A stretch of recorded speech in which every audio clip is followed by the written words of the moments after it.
Unspoiled Network podcast. This is Spoil Me, covering Cradle, Book 11, Dreadgod, Chapters 22, 23, and Bloopers. In this episode, I'm so delighted with how things go, but when I realized that it was going to end where it ended, I lost my mind just a little bit. Just a little. Welcome to Spoil Me.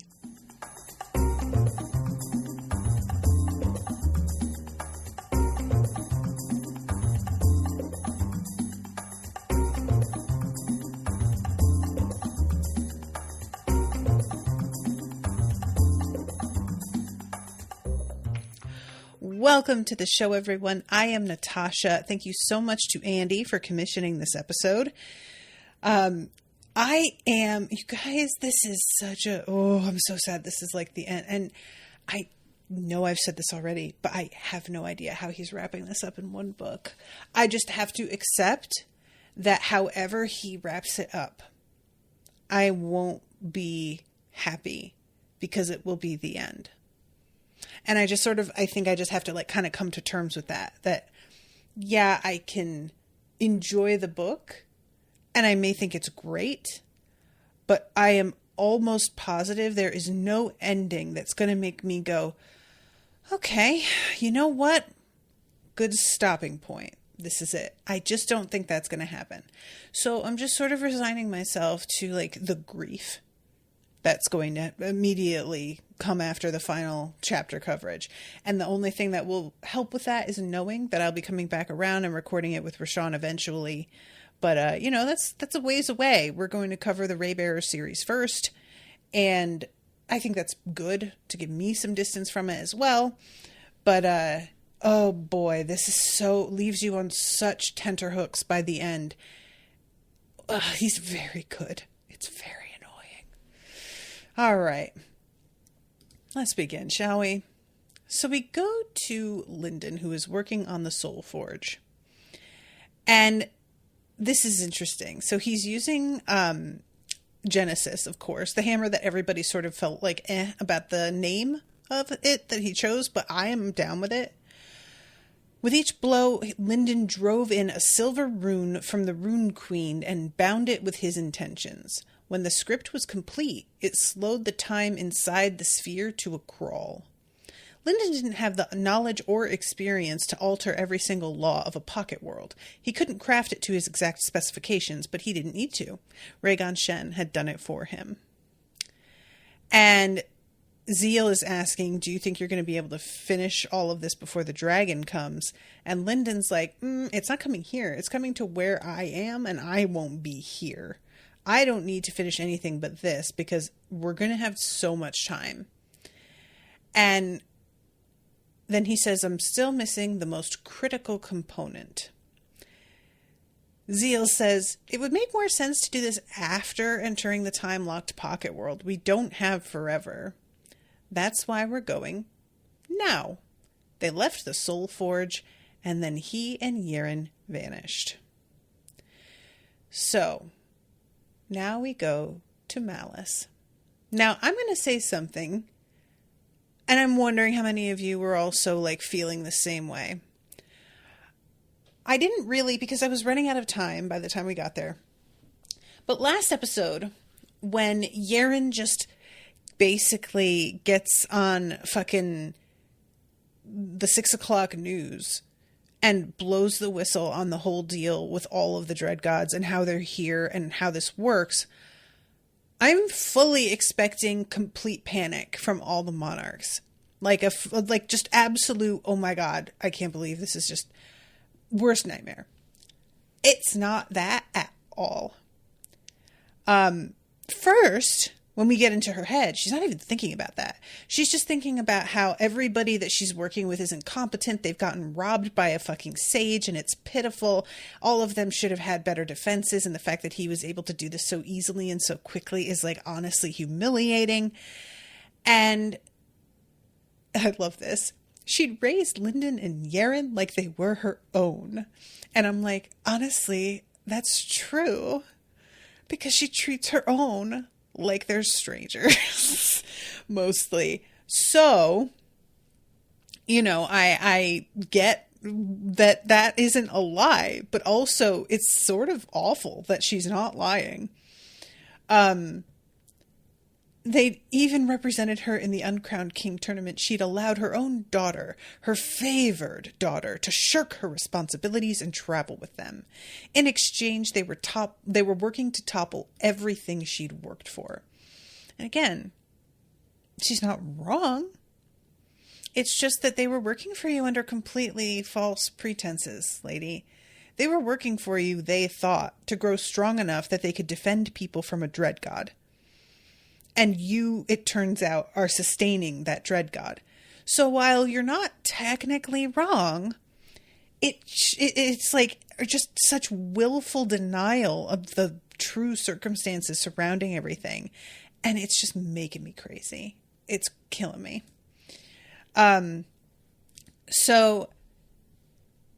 Let's see, here it is. I'm trying to find the spot because like it takes a while, like I said, before she even starts talking about this.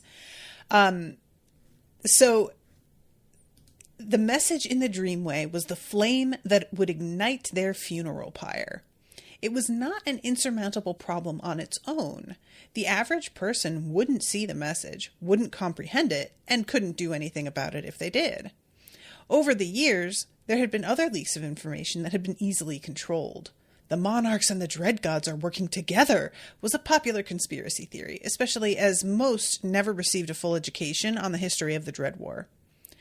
But Yaren's message had reached a few influential ears, and they were giving Malice a headache. So, it's not like she's just shrugging it off, but it isn't the total panic. It's happened before that people have like circulated information. Now it happens that this information is correct. So it's just hitting a little differently. But it isn't what I was thinking. And when I stepped back and thought about it, all I could do was go, I mean, this is actually probably much more realistic. Because how many times has somebody whistleblown on an incredibly powerful person or a process that's happening like inside the United States? And there's nothing to say that, oh, they're lying necessarily. And yet this person telling us is forgotten in 2 weeks. And this massive amount of news that's like hugely influential and also changes our perception of past things that happened falls by the wayside because we have so many things to keep track of. Obviously, this is going to be first and foremost in Cradle because there are certainly other political issues happening, but the Dreadgods right now are at the foremost of everyone's minds. So I'm not trying to act like this is the same as finding out that, you know, just like name a political scandal.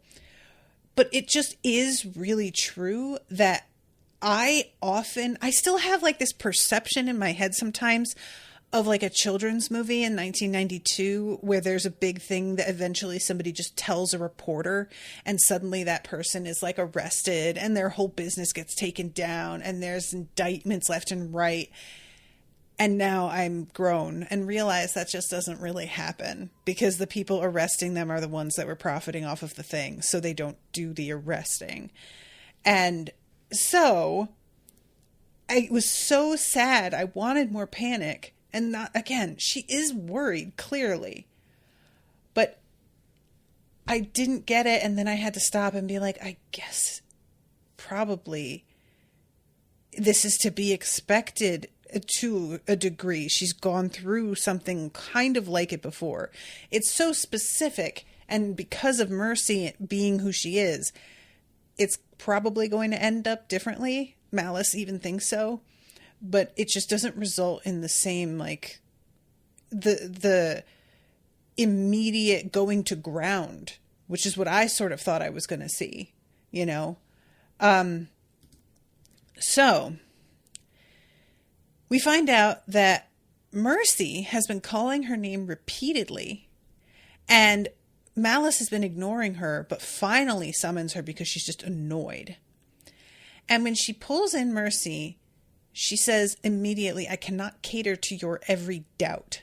I told you what lies they would tell, and you still fell for this. Here is one lesson you can learn from your friends. They have willpower like tempered steel, while you are turned like a leaf by every breeze. And of course, Mercy shrinks.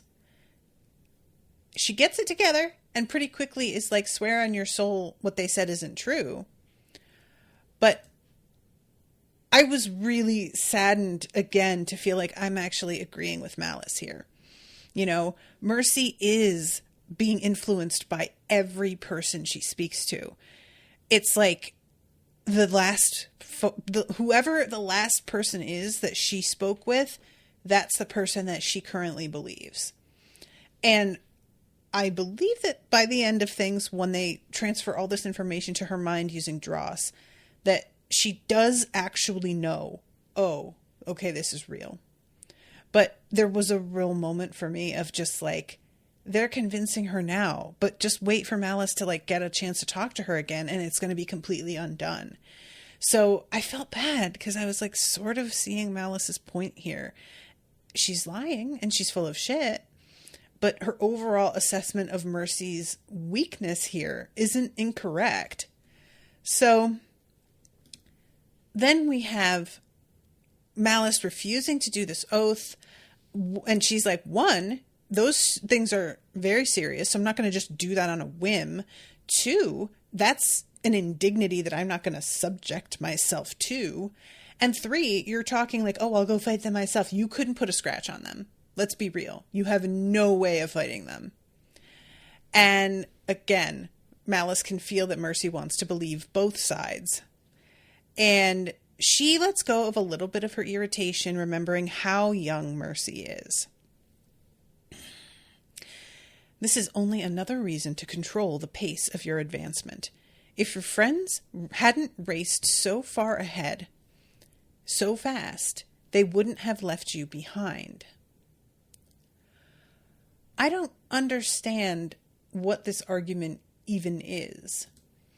Like, she's saying like, oh yeah, see, you should know because you're leaving people behind if you continue to, like, they didn't leave Mercy behind. You've forbidden her to see them. You aren't letting them near her. They're advancing because they're continuing the way they always have. And you've had control over her book. You only just released, but you still like left her with caution. And I just didn't really understand what she was trying to say here. This is only another reason to control the pace. Is it? Because it feels like if her friends are betraying her and coming out against the family in this way, and it's a lie, then you would want Mercy advancing. It's just a weird, I didn't really get what she was saying here. So Mercy opens the door and sees that they are no longer in Moongrave. And Malice says he is going to lay his trap for the week being dragon here. I'm waiting for him. And when Mercy asks if she's going to kill him, Malice says with truth, I would not like to do that. What I would like to do is to use them as weapons and then send them fucking to ascend. So she's standing there thinking about how Lindon might show up, but probably he won't. She can send Mercy away. She can tuck her into a pocket world, which is what she does eventually do. And there was always the chance Lindon had left this branch of fate unveiled to lure her here. That was what she would have done, but she'd seen use of his authority, and he didn't have the skill for such a subtle trick. And just as she is dropping that thought, he appears right below her and says, I'm here to talk. And Mercy immediately is like, oh shit. So she and Mercy go outside. And I was genuinely surprised that she didn't send Mercy away immediately. I thought she would. But I guess what she's trying to do is like, if she truly didn't have anything to hide, she would let Mercy witness this conversation. So she's trying to build up a little bit of trust, I think, by not immediately taking Mercy out of whatever is happening. McShard says, I think she's trying to prevent Mercy being a viable replacement. Now there's an actual challenge to her staying in the world. Okay, so like what I was saying last time, but I don't get why Mercy is like falling for, like, it's not really actually an argument. Eduardo says manipulators' lies are often contradictory. That's true. That's true. Ofer says logic is not really needed for gaslighting. Georgie says, I think Malice's narrative is that her friends are advancing quickly and drinking Abaddon Kool-Aid and leaving you behind, not staying and making permanent things. And another cost to that is leaving friends behind. Yeah, I guess I see what you're saying. I wish that this was a little bit more explicitly, like, because she keeps just sort of casually saying, now you see the cost. And if it is just like, now they're being manipulated by the Abaddon and they're abandoning their friends, I really do wish that had actually been explicitly said, because like Mercy, I guess it's just the force of her mother's personality sort of taking over her good sense, which is what happens, you know, when you're especially a kid that like craves approval like Mercy is. But anyway, so Malice wraps her hand around Lindon. And when I say hand, it's that giant ass, like crystal armor hand. And he pushes against her. And she is a little bit startled at the fact that he's actually managing to like push back. And it's not a genuine challenge because she can fuck him up. But she is a little like, oh, okay, I guess he's really doing something, you know? She crushes him. And then Yaren strikes out at her, and Malice does the, so you came to attack me. I swear to God, these people have the same playbook. It is wild how predictable this is. Immediately play the victim. You have this man that you're squeezing to death in your hand, telling him that you're going to arrest him. And you're just like, oh, how dare you attack me back? Like, oh, it is so transparent. Still, Mercy is just not seeming to like put together this at all. And Yaren says, if we leave here without Mercy, it'll be in pieces. I wish so much that we were in Mercy's head to hear what she thinks when they say this, because it is really obvious they are going to keep Mercy with them. Their whole plan is about Mercy being a part of things. And Mercy has felt like they are abandoning her. They're leaving her out. They don't see her as a part of the group. And everything about what they're doing is saying the opposite. And I just really wanted to hear how she felt to see them taking this kind. They're standing up to a monarch to get her back. That's just, there isn't a bigger deal than that, you know? So, yeah, she stops and says, you can't win. And Malice puts her armor back on really fast and begins to strike out at them. Now, I am not going to go play by play through all of this fight. But I will say, I'm going to be totally honest here, everybody. I really enjoy the fights in this series. However, there are times where I find myself spacing out a little bit during them, especially when they go on a long time. And especially when there's like multiple people and it starts to get very difficult to track who is where and what they're doing. There are some fights that are broken up in such a way, like in Underlord, for example, when they're in the vault. And we jump from one person to another. And that is very easy to keep track of because we get sort of breaks. But sometimes it is so much that it just washes over me. And I'm not really actually picturing the fight. I just sort of have a vague like tussle and, you know, jump to the end in my mind. This scene is not that. This is a fight that I saw every moment of it in my head. And just really, it kind of hit me as I was listening to this chapter. that we were so close to the end that whatever comes of this fight, we're not going to get much past it before we're done. And that was before I realized that chapter 23 was not going to have anything with these Cradle kids in it. Chapter 23 were with the Abaddon almost like completely, as far as I remember. So I had even less time than I thought I did. And what I was sort of thinking was that maybe Lindon and Yeren were distracting because, I know that they're the like two most powerful out of our crew. And so they're going to be the ones to take care of this. And that's only rational.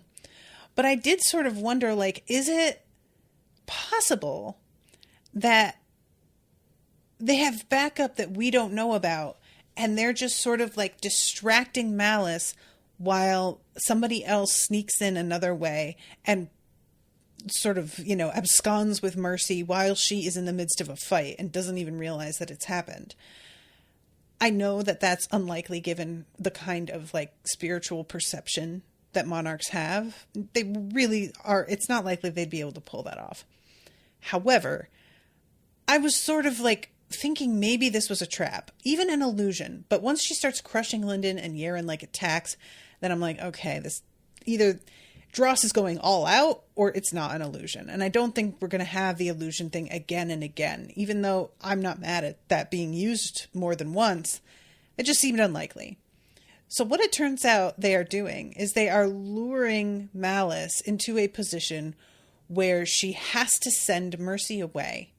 And as soon as she gives the command, they transport themselves onto the cloud fortress that she is moving and disappear with Mercy to Moongrave, where she is sending it. And I love that there's a moment here where Yeren smirks at her and Dross says, "Thanks for the ride," and they disappear. Because in my mind, when I was picturing, like, what if these Yeren and Lindons are actually their illusions? And because, we know that the monarchs can be fooled by them. This has worked before. And they come in and grab Mercy. And in my head, I was picturing, and this is not like actually too character accurate, but I was picturing Yeren just sticking her tongue out at Malice and just being like, and the fact that she just smirks is much more character accurate, but I just had like a little like pettiness in my head. If we were dealing with somebody else, that would be, a lot more over the top with their satisfaction. Blowing a kiss could be a thing, but we don't have those kinds of people here, and that's fine. Just, I like a little bit of a moment. So we go to Lindon. They get sent through this portal. And Mercy is freaking out and is like, explain everything from the start. And they don't have time. So Lindon has Dross transmit it all to Mercy's head. I love this. This is something that happened in another book that I was covering, a book series called Children of Divinity. And there is like an AI and somebody who has a superpower that they can sort of connect with technology goes into the AI and encounters this being with all this knowledge. And that AI is working for somebody who's like not who they think. And I thought I was going to have to sit through this whole fucking song and dance where she tries to convince this AI it's not what you think. And the AI would be in denial, la da da da da. No, she just transmits all the facts that she has. And instantly the AI is like, what? And it was such a relief. And that's how I felt here as well. I was like, oh, we don't actually have to watch her trying to convince her. It's just an immediate download of all this information. And then she says, my mother, Uncle Fury, he knew. Nobody told me. Did you make it up? It's okay. Is it a lie? And I'm beginning to realize that a lot of this series is people's perceptions of things that they thought they knew about just completely being ripped apart and turning out to be totally false garbage. I mean, it starts that way, of course, with Lindon finding out that Sacred Valley has no idea what it's doing, and that everything about how he was taught the sacred arts work is almost fundamentally incorrect.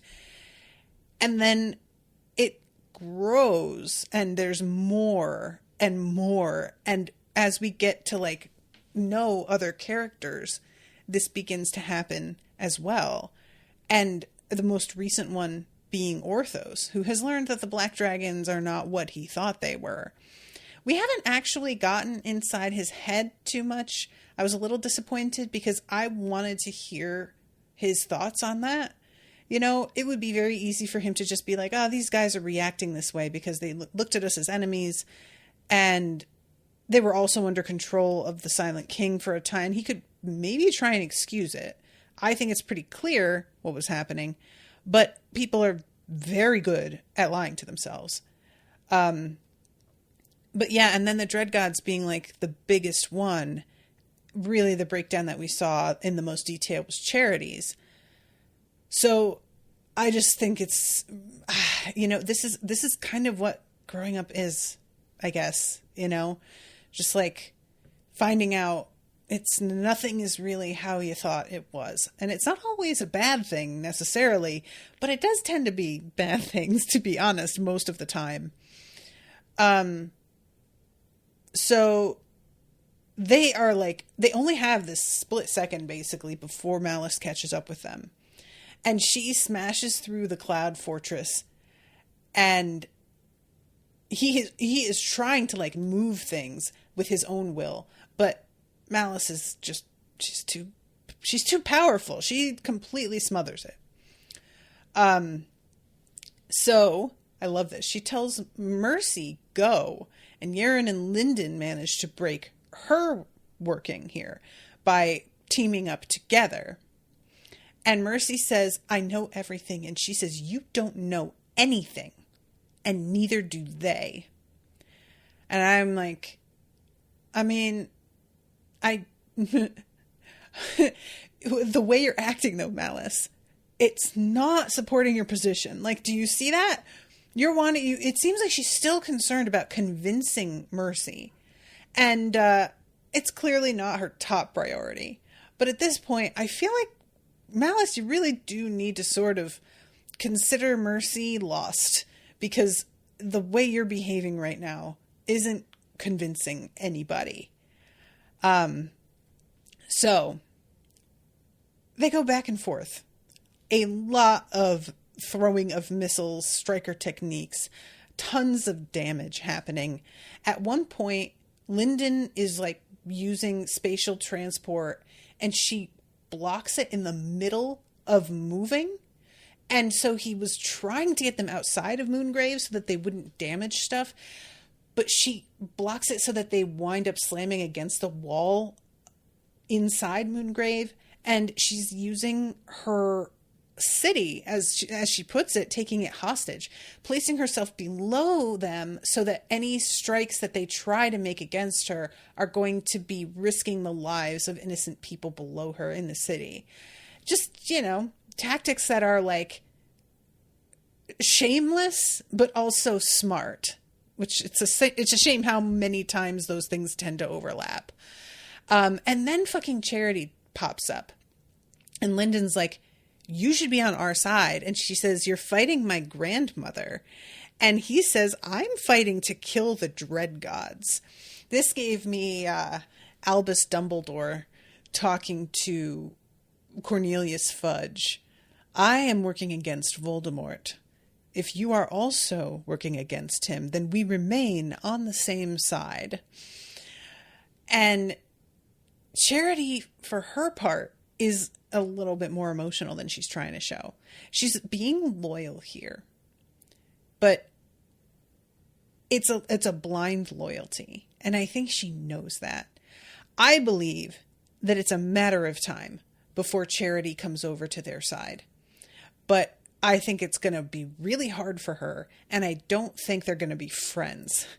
I think she's going to just have to like bite the bullet and do the right thing and realize that what she said to herself about like the Akuras, the world is harsh and the Akuras have to be harsher. Maybe you have to be harsh, Charity, and turn on your monarch because it's the fucking right thing to do. And she says, like, basically, we can't allow you to take Mercy hostage. And Lindon just loses it and says, you think I'm taking Mercy hostage? And her cold mask slips again. Mercy says we should go with them and then talk to Mother.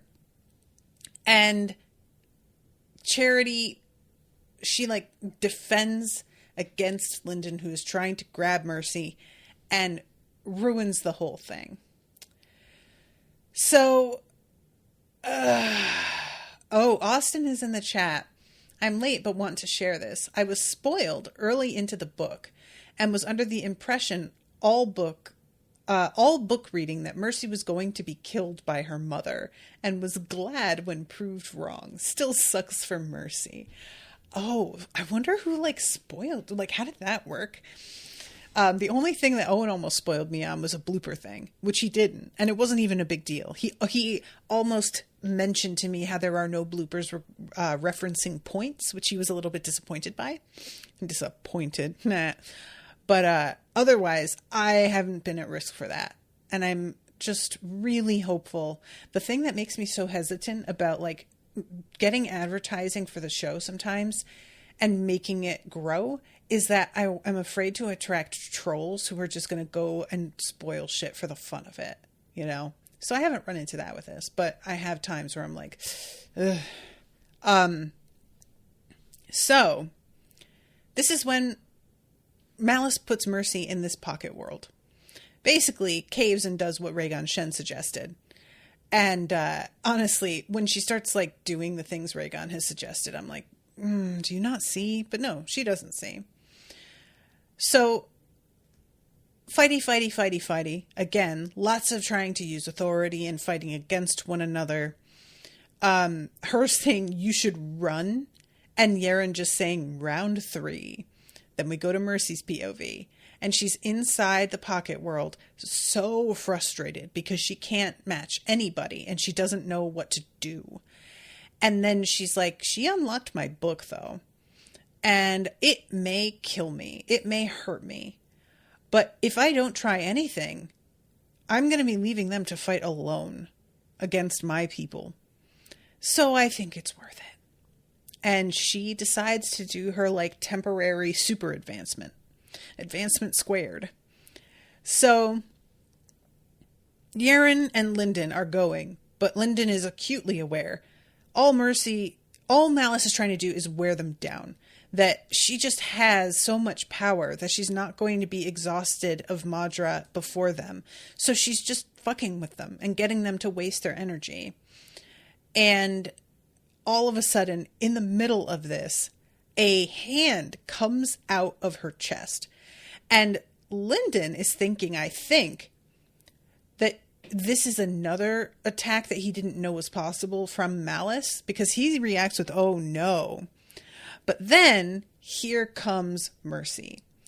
And I'm not sure. It might be that Lindon is assuming Mercy is going to fight against him and Yaren. And so he's like, oh shit. But she comes out. She's the same size as her mom facing off against her. And she punches Malice, which I cannot, I mean, honestly, I wanted somebody to like deal with Malice, and we're seeing Lindon and Yaren give it a real good try. But it hits different when it's her own daughter using the exact same technique against her. It is so, oh my God. And Dross says she's lost herself. It was too much. And I'm like, it's not yet. That's not what's happening yet. I understand your concern. But she is just like trying to stop her mother. So Malice twists her arm back and says, that is enough. You idiot. Listen to me. You don't ever fight against the family. ever.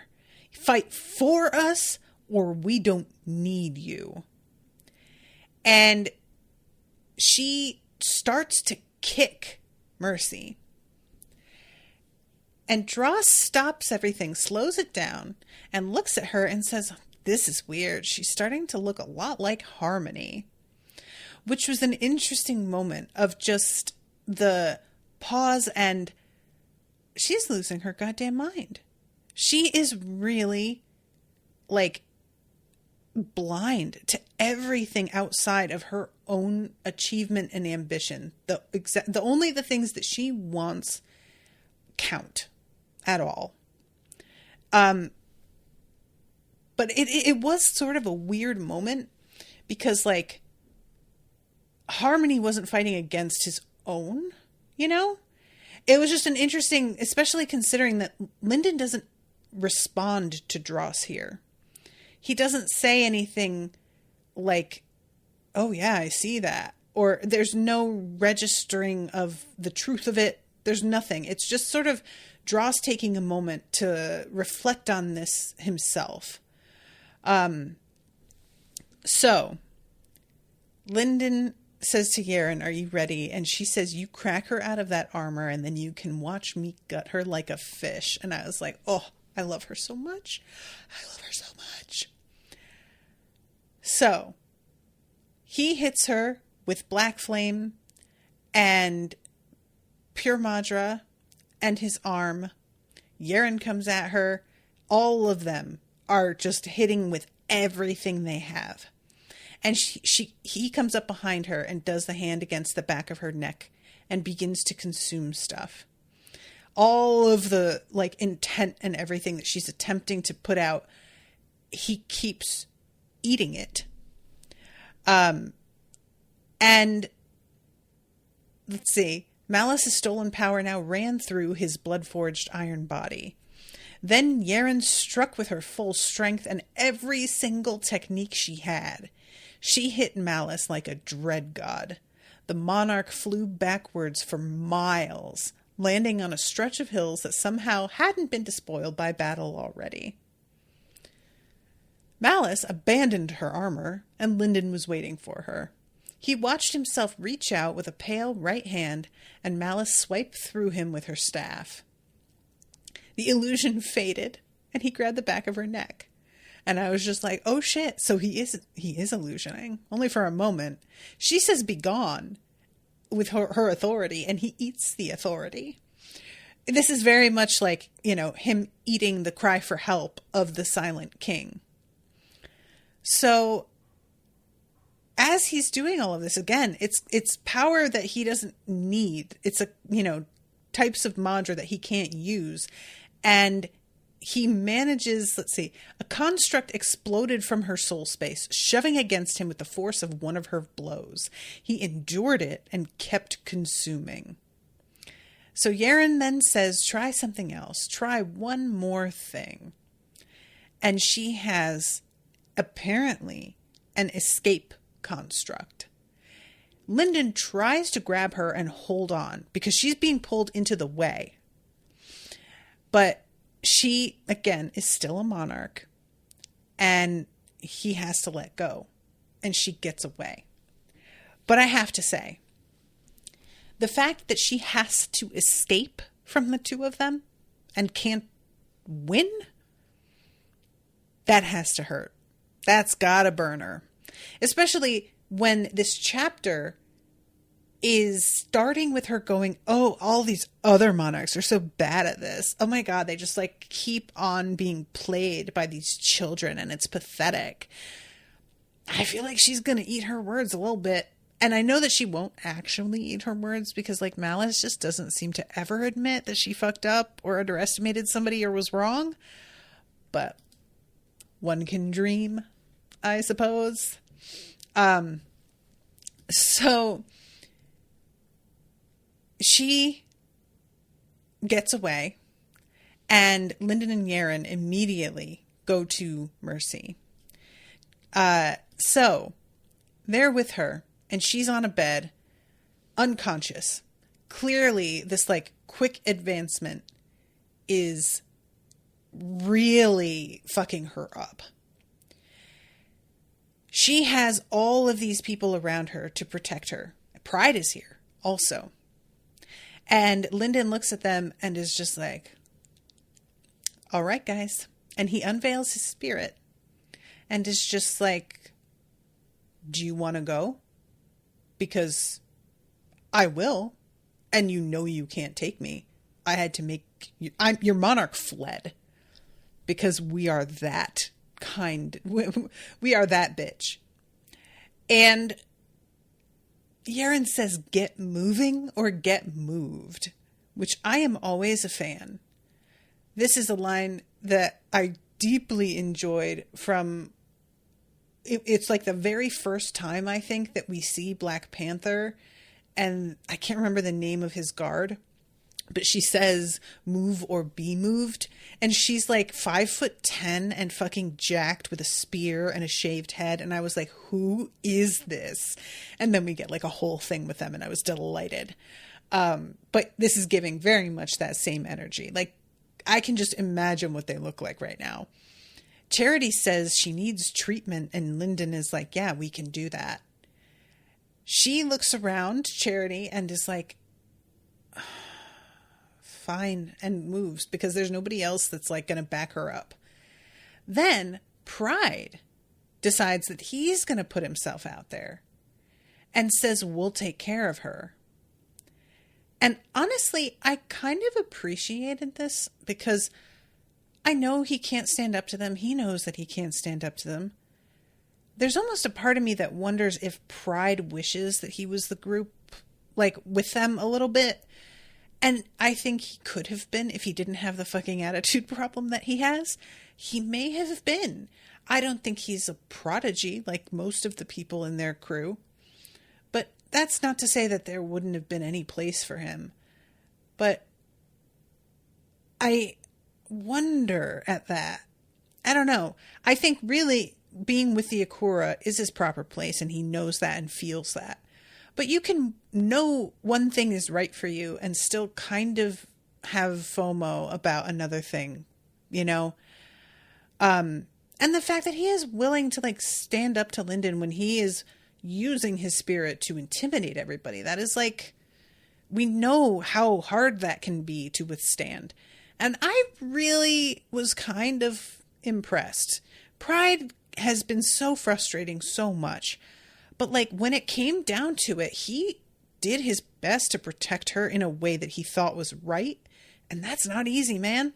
At his, you know, like it's one thing for Charity to do it. She was part of this fight initially. But Pride is like, what, still an overlord? Underlord? Oh, underlord still. Yeah. I mean, this is the same as like Lindon running up and trying his empty palm on the fucking first book. So Lindon picks her up, and Lindon says to him, when I see you again, I hope we're on the same side. Then they left because no one could stop them. And I was just like, that is a fucking banger line. Oh, I loved it. Everybody who's in the like Cradle No Spoilers Discord knows that I used one of my favorite GIFs for that, because honestly, I was just pumped. So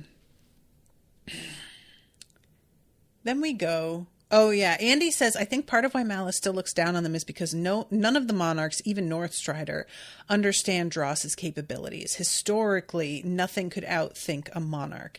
I think it's that combined with the help they're getting from Emrys, because Lindon has said a few times that like he doesn't have the ability to see fate the way Emrys does, and all the monarchs are just operating on like Lindon not having that ability because he doesn't, and he's getting help that they don't know about, combined with what Dross can do and Lindon's willpower just being beyond anything they've seen, and that's fucking him up. It's fucking him up.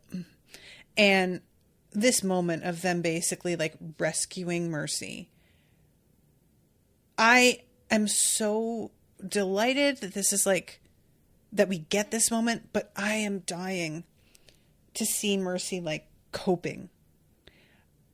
I want her. I want to see how she handles it. This is going to be something that forces her to grow up. What will that look like for her? You know, like, her advancement has been hindered to a point, I think, because she is afraid of approaching the kind of power that would take her mother's place, even though I don't believe that would ever actually be happening. I think that Mercy knows what it takes to do that job and genuinely doesn't really want to do it. And I'm wondering if realizing that this is who is in charge and that's who's going to be left to take care of the family may motivate her finally to be like, oh, this isn't what I want, but everybody deserves better than this, you know? Because she's not somebody who wants power for the sake of it, and she doesn't enjoy it. And she needed some kind of extra push. And I think to a point, her mother was aware of that. If we're operating under the assumption Malice is never intending to ascend, she is never actually intending for Mercy to take her place, at least not unless something really truly goes wrong for Malice. I wonder if Malice isn't...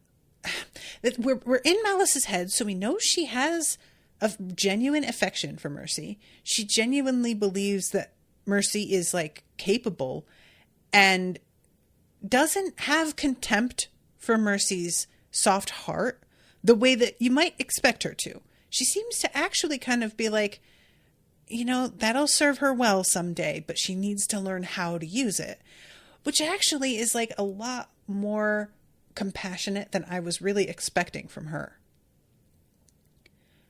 All that said, when she says she has to learn to direct that, she means in the exact opposite direction as what Mercy would do if she knew the truth.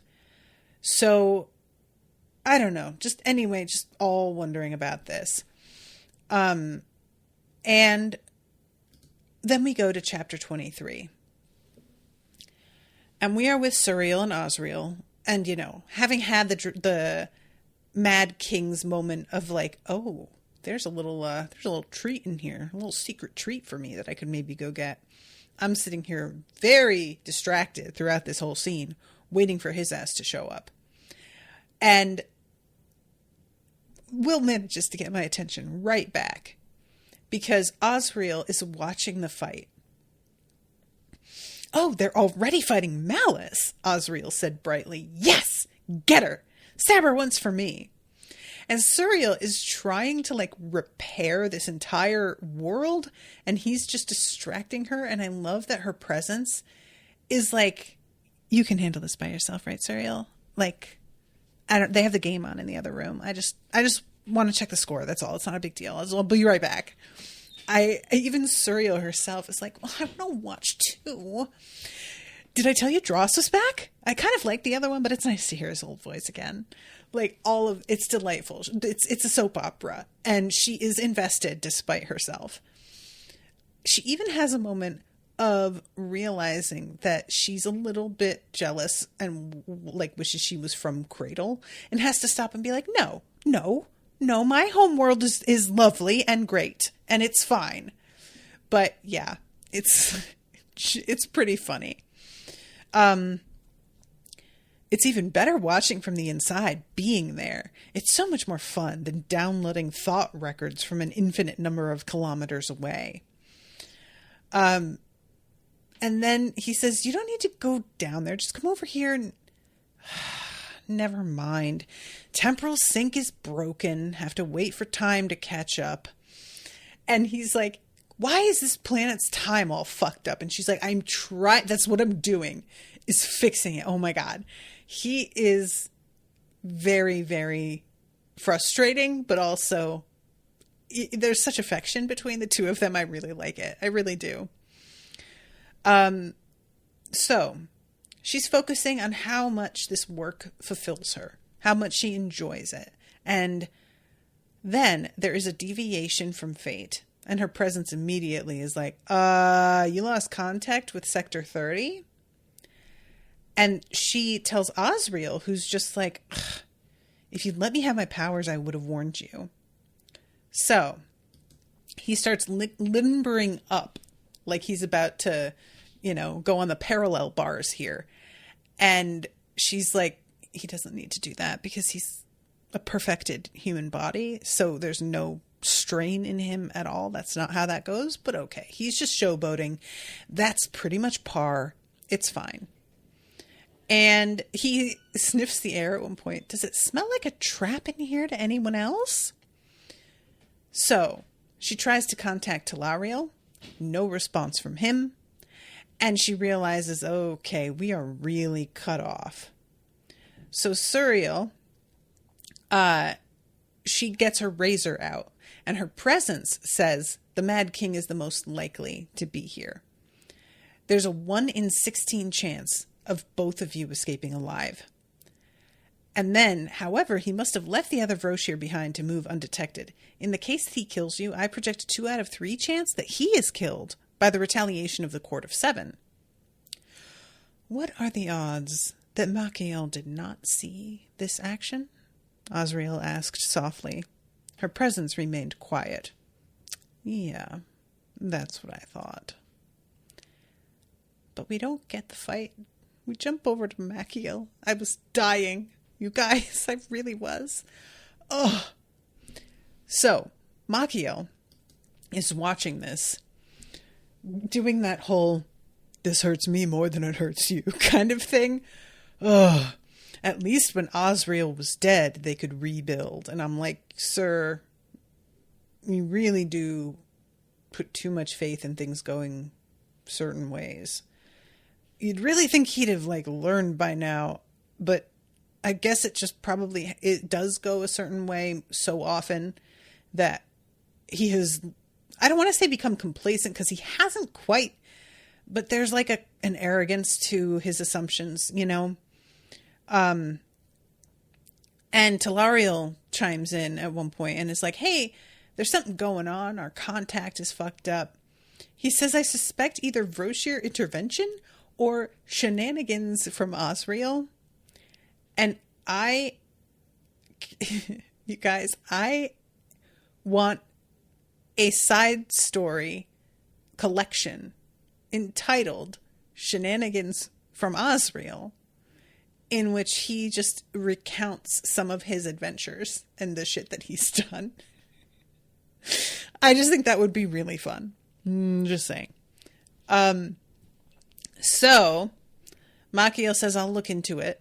Stand by in case direct action is required. And then he watches. On the violet screens in the air before him, Ozriel's death grew clearer and clearer. And this was kind of an interesting moment because I really had to stop and be like, do I feel any actual tension over the possibility of Ozriel or Suriel dying? And I was talking to Owen last night and asked him, do you think Ozriel's going to die? And Owen said no, he thinks Suriel is going to die. And he's pretty certain. And I don't think either of them are going to die. Pretty sure. I think it'll probably be a brutal fight and something is going to happen. Either it's going to turn out that this was a setup and he was being baited. It doesn't seem like it from the way Ozriel and Suriel react. But also, I don't know how much the Mad King can detect of their attitudes. So if they are baiting him, I don't think that they can necessarily show that before he actually appears. Because then he might be able to pop out of the way and go somewhere else. But I don't, my tension about this is just wanting to see what happens and see the fight. I don't really believe either of them is going to die. If they do, I'm not going to be inherently angry about it. I mean, I don't want them to, because they are both the only Abaddon worth a damn to me. But, you know, storytelling wise, I don't feel like either one is going to be, I don't know. Do you get what I'm saying? It's just, I want to know what happens. And that's really the thing. It is not out of genuine concern for them. So I guess we'll see. Tony says, I have tension for one of the other, but that's my role as the reader. Meta thinking there will be a twist maybe. Bernadette says, oh, I think Suriel dies. Ozriel gets mad, kills all the Abaddon, and our crew of conveniently 7 become the new Abaddon court. Bernadette, how did I not notice that our people are 7 like the Abaddon? I fucking didn't. But now I need to make a list of which of them they would each be. Because Mercy would be fucking Suriel, I would assume. Her whole thing, you know, is wanting to preserve and peace and whatever. And obviously Lindon, like we know. Ozriel killing all the Abaddon, it's like, in theory, I support it, but I don't know if I can keep rooting for him if he just does that, because they don't know that this is happening. Makiel is like hiding this from everybody else, it seems. So, I don't know.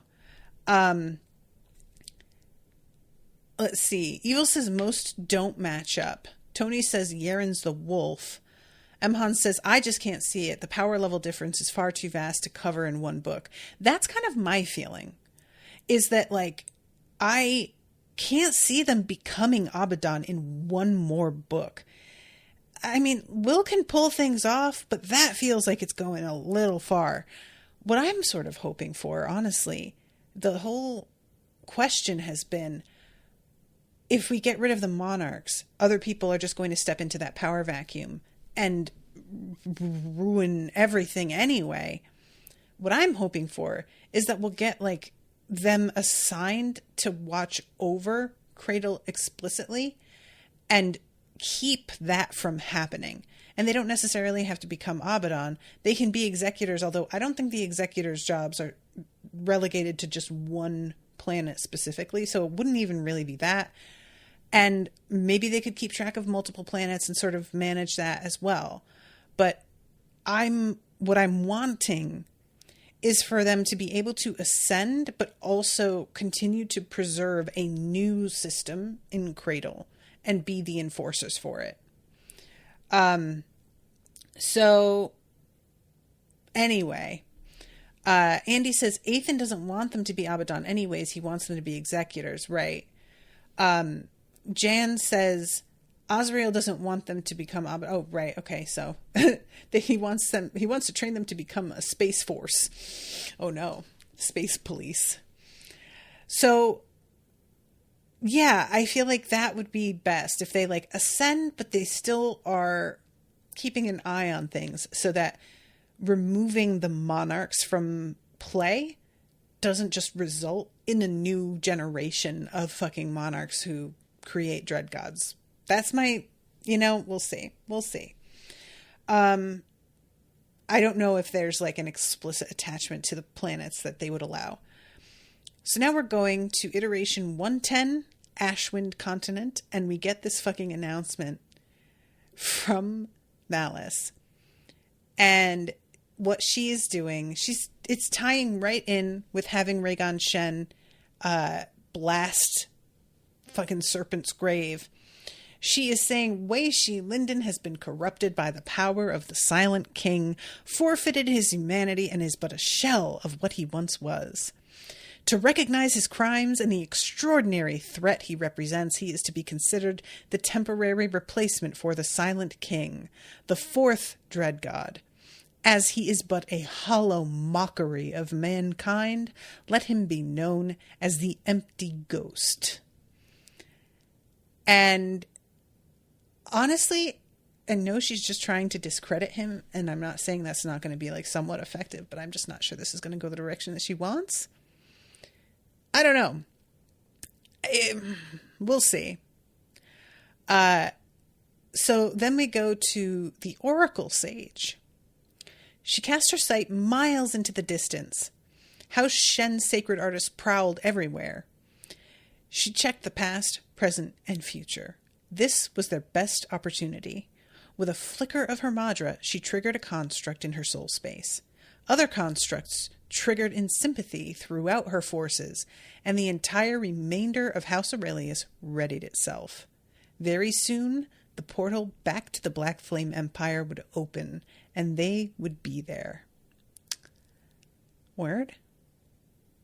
Like, honestly, I'm very preoccupied with getting Tiberian's remnant back. So that is another thing, you know. They're going to the Black Flame Empire. Is Rhaegon Shen there still? Because we know he attacked and then left. His sacred artists are still there. Are they just trying to claim it again and defend it against him? I'm just wondering, like, exactly what the intent is here. And then we go to... Oh, we do get back to Lindon here. He turned to a door in his home. It led into a closet he'd emptied out for this purpose. Then he shoved the pocket world construct into the door. While he did, Dross spoke. This is calibrated for the 7 of us, so don't sneak in any stowaways. But do bring in everything we told you to gather. Unless you don't want to become more powerful than anyone has ever dreamed, then stay outside. It's not too late to run from the weeping dragon. And Lindon says, when we come out of here, the dragon will be running from us. And he pulls open the door. So, then we get the bloopers. The first one is everybody just being like, I cannot believe that we're getting these like lame power-ups, but you're going to give Zeal the power to control time. For real? Is this like, that doesn't seem uneven to you? And that was something that I kind of did think of in the moment. It was just like, wouldn't everybody just be like, that doesn't feel proportional? But the fact that they have Dross show that it doesn't necessarily work, you know, we see the monarch who uses it get crushed. I was like, okay, that sort of mitigates it, I think. Then, of course, we have Zeal saying, well, it's only an issue if we stay. And Lindon is like, we're not staying. Bye. And Rhaegon Shen just being like, oh, nice. They're gone. And then we have, I think, my personal favorite, which is Malice trying to create an insulting title for Lindon. The whiny child. What? Yes, I know. You think I want him to sound intimidating? Fine. Call him the slobbering fool. No? Idiot man baby? Cowardly snail. Gluttonous goblin, the slippery leech. I've got it. The whimpering flea. What? So we also get one with Oz, and he is playing the recordings that he made that he was going to use when Lindon like used that silencing technique on him. Delightful. And this one, there's always one of the bloopers, so far anyway, has had to include a reference to something like really pop culture. So we get Charity trying to say with great power comes responsibility, and realizing that if she finishes it, she would immediately die. Power like yours carries heavy responsibility. She paused, waiting for something. Neither of them sensed anything ominous. That was very strange. Lindon slapped his forearm. Now what was that? Oh, it's nothing. A spider tried to bite me, but I got it in time. Oh, boy. And then we go to Yaren. She's in that well. And the blood sage tells her it's actually a latrine. horrible. Then we have the one with Larian. And it's Larian in the room with everybody, and she's the one being like, so you guys want to risk it all and worry that this guy might come back and kill us in retaliation, and them all being like, that's not going to happen. And then Ethan dropping his veil and being like, hey, did I hear you guys right? Are you threatening my students? That was a pretty fun. This is one of those where I'm like, I do kind of wish that happened. Just a little bit. I know it would completely negate everything, and it can't, but very satisfying, even though it's not real. And let's see. We have Lindon and Ozriel arguing over what to call things. Pretty much what I was thinking already had happened there. So I don't even call this one a blooper so much as like just getting to see a cutscene. And then this was my favorite because I got the news that this book was exactly one word longer from Will directly because we were DMing on Instagram. And Andy wanted to commission it as soon as it was announced that it was going to be released soon. But it's really hard to do that when we don't have a page count or word count. So I DM'd Will and was like, hey, I know this is weird, but somebody wants to commission it. Can you just give me like a page count or word count? That's all I need. And he was like, yeah, I can. And don't tell anybody. But this book is precisely one word longer than the previous book. And I was like, oh, but I had no idea it was going to be like that he was going to hammer that point home himself in the text. I thought it was just going to be some like thing that he mentioned himself on social media. Don't worry, it's one word longer, but he puts it in here about Ethan. Like, I get the feeling this book will actually end up longer than the last one, thanks to a little strategic addition. If my calculations are correct, this book should have more words than the last by exactly, Ethan counted to himself, 1.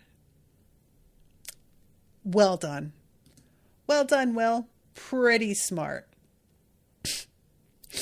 So Andy says, I've been waiting for Natasha to get to that last blooper for so long. I bet. Yeah, I really was feeling myself that I got this like information ahead of time. And then it turns out that it's like a whole thing and I didn't know. Rob says, Natasha, I think you should let yourself be spoiled by listening to the little excerpt from Waybound. Oh, I don't know, Rob. I have never done that. I genuinely don't know if I want to do that. Like, I haven't read it. I don't know how much of a spoiler it is. But, I mean, I'm not going to do it on this recording or anything. It would be something that I'd read and then mention in the Discord chat. I'm wondering, Andy is the one who commissions these. So, Andy, pretty much your judgment. If you think that this is something that's, like, fine, I have no problem with it. But if you don't want me to do it, I absolutely won't. And that won't bother me either. So I will leave it up to you to decide. Nick says, Will prefaces the reading by saying he very well could eliminate all of it from the book. That's fun. That's something that I'm really enjoying about the way Will is approaching everything, is that he will do something and then be like, but maybe not. And that just leaves him so much more room to play around, because otherwise super fans who keep track of everything, they can really like put authors into a corner sometimes in a way that like, I respect your desire for continuity. I totally feel that as well. But there really does come a point where it's like, can we just also have a good time? And I feel like Will really does seem to prioritize having a good time. And I really respect that, you know? I mean, I get that the lore is super important, but I think he treats it like it's important and also doesn't take it too seriously. And that's a really difficult balance to strike. Andy says the excerpt isn't a spoiler. Feel free. All right. Well, I'm going to go read it and then I'm going to go comment in the Cradle No Spoilers Discord so you guys can see what I think. Maybe I'll make a post in the like spoiler, what do you call it?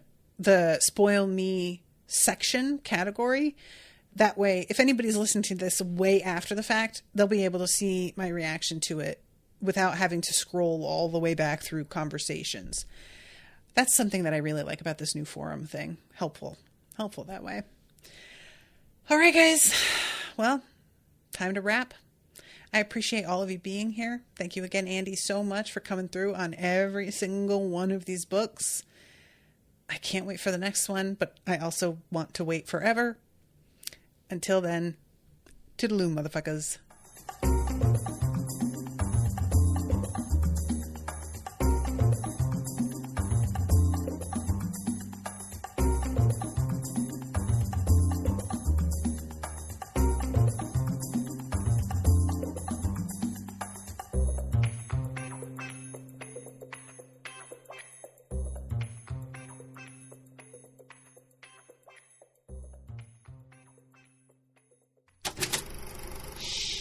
That was an Unspoiled Network podcast.